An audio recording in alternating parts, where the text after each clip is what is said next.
Bonjour, dans cette vidéo, nous visitons la maison de champagne Hubert Paulet en compagnie de Olivier Paulet. Il nous racontera l'histoire de cette maison de champagne familiale, puis nous parlera de ses particularités. Il nous présentera ensuite une de ses cuvées phares. Le champagne Hubert Paulet a été fondé autour de 1930. Cette exploitation familiale est aujourd'hui dirigée par Olivier Paulet.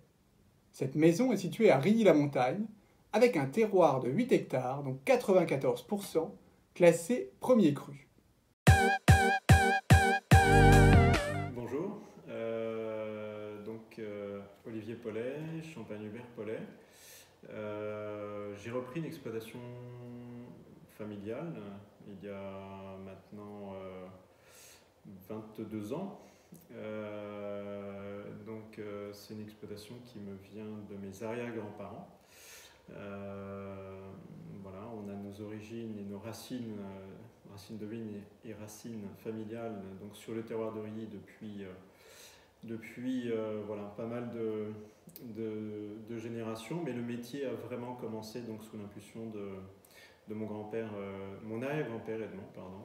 Et donc après s'en est suivi donc mon grand-père Hubert, qui donc a donné son nom à la marque, puisque mon père l'avait également gardé de son temps, et on a gardé son nom tout simplement parce que c'est mon grand-père Hubert qui a commencé la commercialisation dans les années 30. Il avait pris son bâton de pèlerin et il a commencé à développer la clientèle. Et donc en son hommage, on a gardé son nom pour la marque. Et donc moi je suis né dans cette famille de vignerons. Je me suis toujours destiné à ça, d'aussi loin que je me souvienne. C'est toujours ce que j'ai voulu faire. J'ai fait l'école de viticulture et d'œnologie d'Avise. Et j'ai repris donc cette exploitation en 98 exactement. Alors, qu'est-ce qui nous caractérise? Quelles sont nos particularités? Je dirais qu'il y en a plusieurs. Tout d'abord, en fait, concernant le terroir,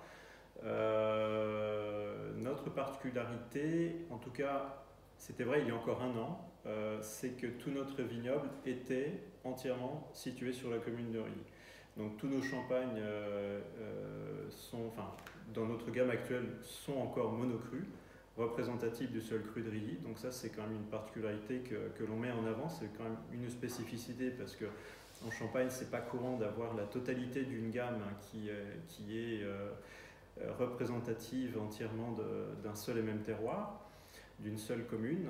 Et je disais à l'instant, c'était vrai il y a encore un an, parce qu'il y a eu un an, j'ai eu la grande chance, le grand plaisir de pouvoir reprendre un vignoble qui est aussi d'origine familiale, mais sur la commune d'Ambonnay. Donc là évidemment, les premiers vins issus de la récolte 2020 sont toujours en cours de vinification, et pour moi c'est très intéressant parce que c'est une phase de découverte qui commence. Je pense qu'il va y avoir, il y a déjà beaucoup de choses qui sont en route. Tout n'est pas arrêté sur les assemblages, sur tous les choix techniques, mais en tout cas, c'est une belle phase de découverte qui commence et qui va se prolonger dans les mois et les années jusqu'au au champagne fini, entre guillemets. Donc ça c'est une grande nouvelle, et puis c'est vraiment comme je disais, un plaisir parce que Rilly est un très bon terroir, classé en premier cru, et c'est un terroir intéressant parce que c'est un terroir qui est très divers. On a des expositions qui sont vraiment très différentes. Vous avez du plein sud, vous avez du plein nord, vous avez plein est, nord-est. Donc on a vraiment un peu de tout. Au niveau des sols également, puisqu'on a des sols on a des sols de craie, des sols qui sont très jeunes, on a des sols avec de fortes dominantes argileuses, et puis on a aussi des sols d'alluvion, des sols plus riches, plus profonds. Donc plus de bas de pente, un peu de plaine presque, et donc des sols qui sont très différents, mais malgré tout, toujours avec le point commun de la crème et qu'on va trouver en fait à des horizons différents. Alors, qu'est-ce qui nous caractérise aussi par ailleurs? Donc, on est vigneron indépendant depuis déjà pas mal d'années maintenant. Nous sommes entrés dans la confrérie, c'était, je pense, aux alentours de 2005 par là. Et c'était une démarche qui était logique pour nous, dans la mesure où en fait on a toujours travaillé comme ça, à savoir que nous avons notre propre pressoir, notre cuverie, nos caves. Donc on a vraiment une indépendance en fait dans la production et dans les choix techniques de production. Voilà. Ensuite, au niveau technique, je dirais qu'on a, sur nos vins, on a deux modes de vinification. On a une vinification classique en cuve, donc cuve inox majoritairement, cuve carrelée également. Et puis, on vinifie également en fût. Voilà, j'ai repris une vinification en fût en 2001. Et quand je dis repris, c'est parce que avant, du temps de mon grand-père, toutes les vinifications se faisaient en fût, alors en fût ou en foudre, en plus gros contenant, mais voilà, il y avait une antériorité et j'ai retrouvé un peu ces traces parce qu'on a retrouvé des outils anciens, même des outils qu'on ne trouve pratiquement plus aujourd'hui. Et donc j'avais envie de reprendre ça, j'avais envie de retrouver cette tradition, et puis la vinification en fût m'a toujours passionné. C'est quelque chose que j'ai toujours voulu mettre en œuvre depuis mes études et plus tard après en stage. Et donc en 2001 j'ai commencé cette vinification en fût avec dans l'idée de, de faire évidemment des choses qui sont différentes. Et puis de créer aussi de nouvelles cuvées. Voilà, puisque jusqu'alors, en fait, la cuvée la plus élevée en gamme était le millésime, donc millésime classique mais vinifié en cuve. Et là, l'idée, c'était de donner une version différente du terroir de Rilly et de le faire donc sous bois, en fût. Alors, pas en fût neuf, on ne vinifie pas en fût neuf, hein, on vinifie sur des vins qui ont au moins 3 ou 4 vins, donc 3 ou 4 cycles de vinification. Et ce qui est intéressant et ce que je recherche en fait, c'est que cette vinification sous bois, son intérêt pour moi, c'est de laisser l'oxygène être transmis dans le vin, donc au travers du bois. Et cet oxygène va révéler une complexité, une richesse aromatique qu'on n'aura pas sur une vinification classique dite en cuve close.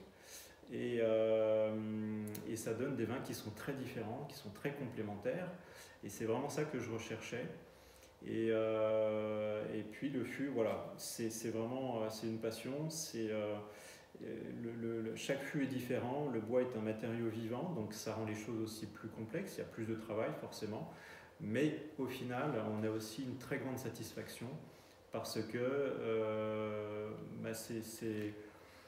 c'est vraiment l'expression d'une passion pour ce matériau, voilà, encore une fois, qui est magnifique. Chaque fût est différent, donc c'est beaucoup de travail, c'est beaucoup de suivi, beaucoup d'attention, mais voilà, c'est un très très grand plaisir, et c'est vrai que l'apport qualitatif, la plus-value qualitative au niveau des vins est vraiment très très nette. Voilà, donc je pense que c'est quelque chose qu'on continuera, on va continuer à explorer dans les années qui viennent, peut-être avec d'autres contenants, parce qu'aujourd'hui notre production se limite à des fûts, donc des pièces bourguignonnes, enfin en très grande majorité qui viennent de Bourgogne, peut-être sur des contenants un peu plus grands, mais c'est quelque chose qu'on va généraliser, qu'on va compléter, et bien évidemment, et surtout, sur les vins en fait, qui viennent du terroir d'Ambonnay, du vignoble d'Ambonnay, puisqu'en fait on a la chance d'avoir des parcelles qui sont âgées, puisqu'elles ont toutes au minimum dans les 35 ans, hein, jusqu'à plus de 45 ans pour les plus anciennes, et sur des très très belles parcelles. Donc en Pinot et Chardonnay, Pinot Noir, et en fût, ce qu'on a déjà commencé à rentrer sur 2020, effectivement ça s'annonce vraiment très très bon, très grand. Et pour moi, sur des terroirs comme ça, c'est vraiment le fût qui s'impose techniquement. Je vous présente notre Pinot Noir sur le millésime 2004. C'est une cuvée à l'origine en fait qui a une histoire un petit peu particulière parce que ce n'était pas une cuvée qui était prévue. Elle est un petit peu accidentelle si je puis dire parce que à l'issue des assemblages du millésime 2004, j'avais 3 fûts qui me restaient de l'assemblage principal de notre cuvée Rileus. Et ces 3 fûts de Pinot Noir, eh bien, je ne savais pas vraiment quoi en faire parce que tous mes autres assemblages étaient déjà faits. Et eh bien, cette cuvée, ces fûts, je les ai mis de côté. Enfin, je les ai soutirés, mis en cuve, et puis je les goûtais régulièrement. Et j'ai trouvé très bon, mais voilà, je ne voyais pas trop ce que je pouvais en faire. Et je me suis dit que finalement, la meilleure chose, ce serait tout simplement de les mettre en bouteille telle qu'elle, et c'est ce que l'on a fait. Et donc c'était une première en fait dans l'histoire de notre maison, puisqu'on n'avait jamais produit précédemment de pur Pinot Noir, de blanc de noir.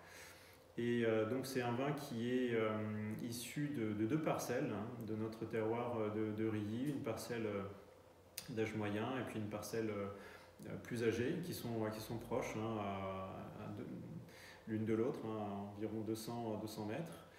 Et en fait, ce qui est intéressant, c'est que ça préfigure assez bien ce que l'on va faire de plus en plus. Alors pas forcément, même de manière certaine, pas sur des grosses quantités, sur des gros volumes, c'est pas l'idée, mais l'idée en fait, c'est vraiment de se rapprocher au plus près du terroir. Et là, en l'occurrence, ce qui est intéressant, c'est vraiment de montrer, d'être sur quelque chose qui soit le plus précis possible. C'est-à-dire que, comme pour toutes nos cuvées aujourd'hui, c'est d'exprimer un terroir, donc celui de Rilly, donc au travers de ces 2 parcelles. Ensuite, un seul cépage, le Pinot Noir, sur une seule et même année, le millésime 2004. Voilà. Et donc le résultat, c'est qu'aujourd'hui, on a un vin qui est bien évidemment dans une belle maturité et qui est évidemment qui a la richesse, la complexité qui accompagne cette maturité. Mais ce qui est très intéressant, c'est qu'on a voilà, cette richesse, cette minéralité et en même temps on a toujours cette acidité qui est là, présente dès l'attaque et qui va en fait accompagner le vin en milieu et jusqu'en fin de bouche. Et qui va en fait supporter cette richesse. Donc on a un vin qui a encore toujours cette jeunesse, mais en parallèle voilà, qui a tous ces arômes magnifiques en fait d'évolution qui sont la marque des champagnes dans leur plus belle période. Voilà, donc c'est vraiment un champagne bien évidemment de table parce qu'il y a beaucoup d'accords mévins à faire avec. C'est un champagne qu'on a choisi également de doser en extra brut, à 2,5 g de sucre par litre, tout simplement parce que le vin, de par cette maturité, ne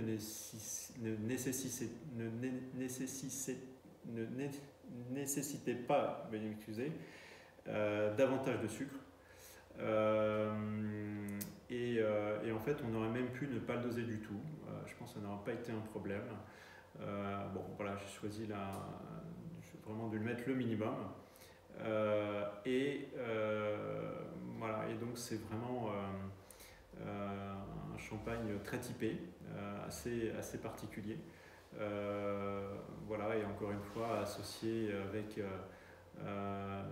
volaille, poisson, jusqu'au fromage. Voilà, il y a beaucoup d'accords mévins à faire avec. J'espère que vous avez aimé cette vidéo. Si c'est le cas, merci d'avance pour votre pouce en l'air. Pour recevoir des informations relatives au champagne, merci de vous abonner à notre chaîne. Si vous avez des questions, n'hésitez pas à les déposer dans les commentaires et nous y répondrons avec grand plaisir. Merci, au revoir et à très bientôt!